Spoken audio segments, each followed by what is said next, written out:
12월 8일 월요일. 오늘이라는 선물. 우리는 흘러가는 시간 속에서 하루하루를 살아갑니다. 그 하루에 최선을 다해야 합니다.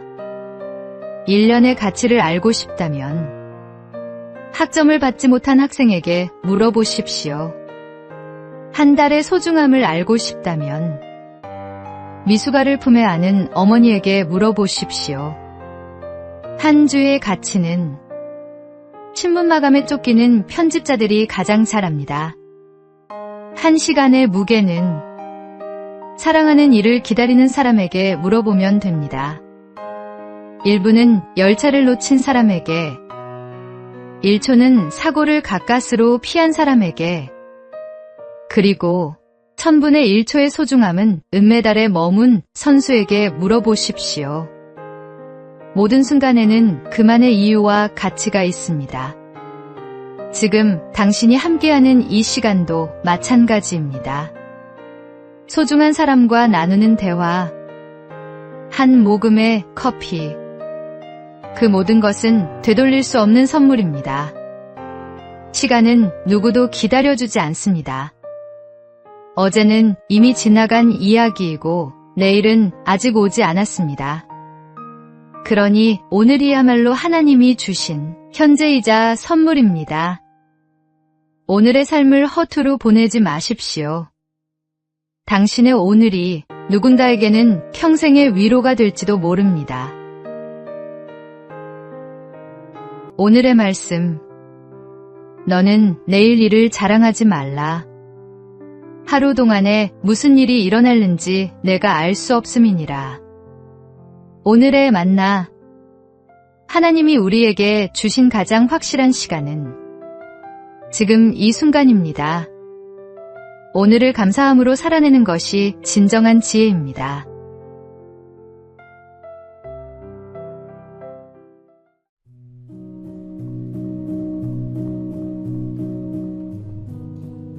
(12월 9일) 화요일. 분홍신의 유혹. 덴마크의 동화작가 안데르센의 작품 중에는 분홍신이라는 이야기가 있습니다. 한 소녀가 아름다운 분홍색 신발에 마음을 빼앗겼습니다. 그 신은 마술사의 손에서 만들어진 것이었고 한 번 신으면 죽을 때까지 춤을 멈출 수 없는 마법이 걸려 있었습니다.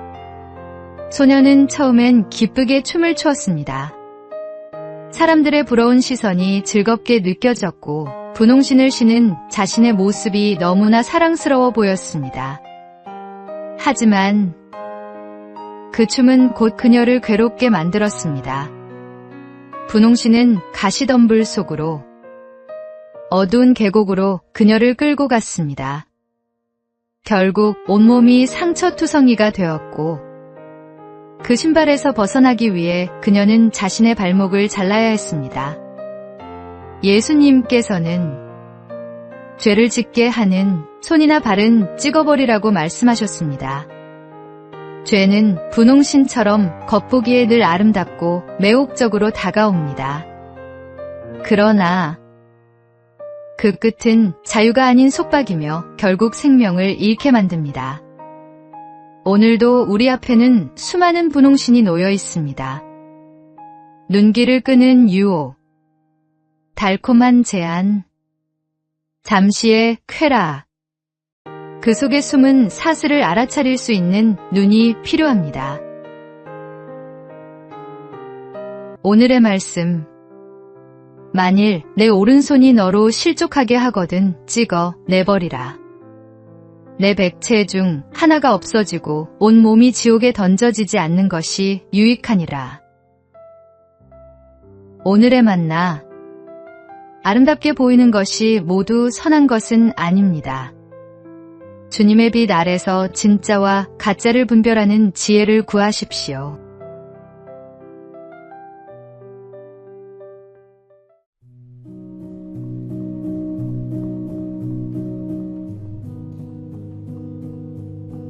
(12월 10일) 수요일. 한 평생을 바친 길. 우리나라 전국 곳곳에는 아름다운 궁궐과 사찰 같은 목조 건축물이 있습니다. 이런 건물을 짓기 위해 나무를 다루는 사람이 목수인데 그 중에서도 목조 건축물의 설계와 시공, 감리까지 모든 과정을 책임지는 사람을 대목장이라고 합니다.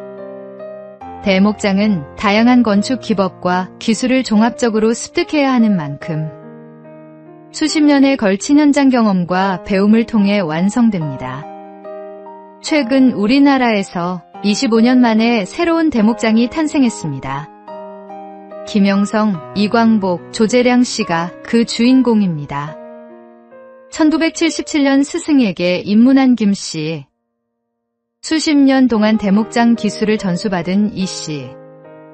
1996년 입문 이래 궁궐 건축의 계보를 이어온 조 씨까지. 이들은 모두 한평생을 전통기술 보전과 전승에 바쳤습니다. 국가유산청은 이들이 앞으로 현장에 활력을 가져올 것으로 기대한다고 밝혔습니다. 한 분야에서 경지에 오르기까지는 긴 시간과 인내가 필요합니다. 스승에게 배우고 다시 제자에게 전하는 이 아름다운 전승의 과정은 우리 신앙생활과도 연결됩니다. 하나님께서 우리에게 주신 믿음의 유산을 다음 세대에 온전히 전하는 것, 그것이 바로 우리가 이어가야 할 소망의 길입니다. 오늘의 말씀. 또 내가 많은 증인 앞에서 내게 들은 바를 충성된 사람들에게 부탁하라. 그들이 또 다른 사람들을 가르칠 수 있으리라. 오늘의 만나. 믿음의 계보를 잇는 일은 하루아침에 이루어지지 않습니다. 오랜 시간 성실히 걸어온 발자취가 다음 세대에게 빛이 됩니다.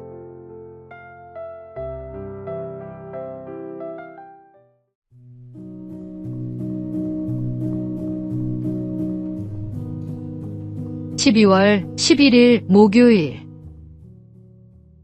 사랑을 미루지 말라. 톨스토이의 우화집에는 이런 이야기가 전해집니다. 그가 여행 중 어느 주막에 머물던 날, 아침에 떠나려는데 병든 주막집의 어린 딸이 그의 빨간 가방을 달라며 울고 있었습니다. 여행길이라 가방을 내줄 수 없었던 톨스토이는 집으로 돌아가면 다시 찾아와 주리라 마음속으로 다짐했습니다.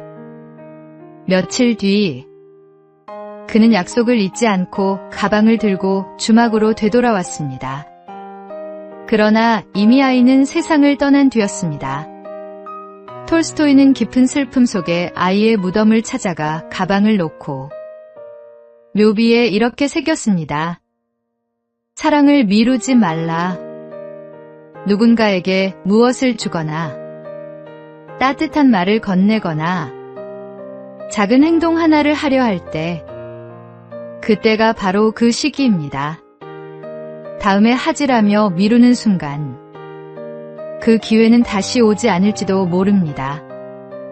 당신이 지나쳐버린 그 한 사람의 마음이 외로움에 상처 입고 쓰러질 수도 있습니다.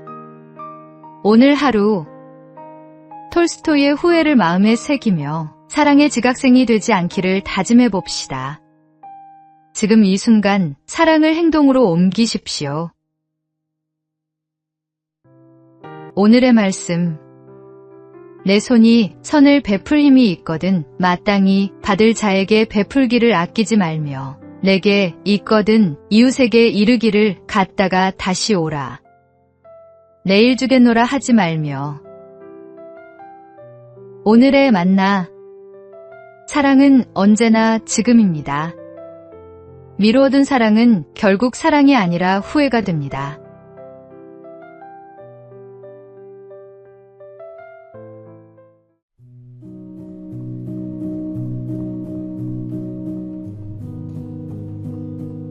(12월 12일) 금요일.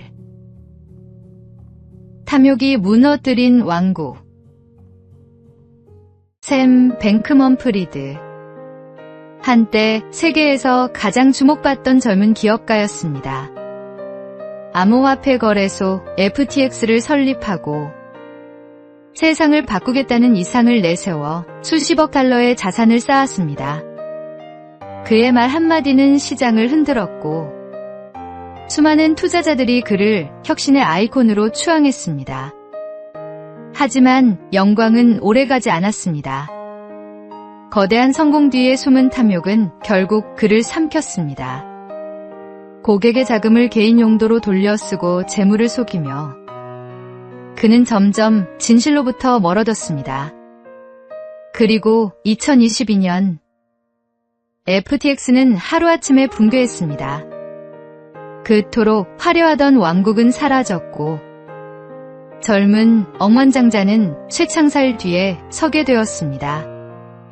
플라톤은 이렇게 말했습니다. 영혼이 육체의 악에 물들면 결코 만족할 수 없다.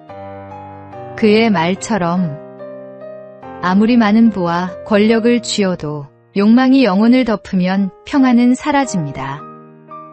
진정한 부유함은 가지지 않음이 아니라 더 이상 필요하지 않다고 느끼는 마음에서 옵니다.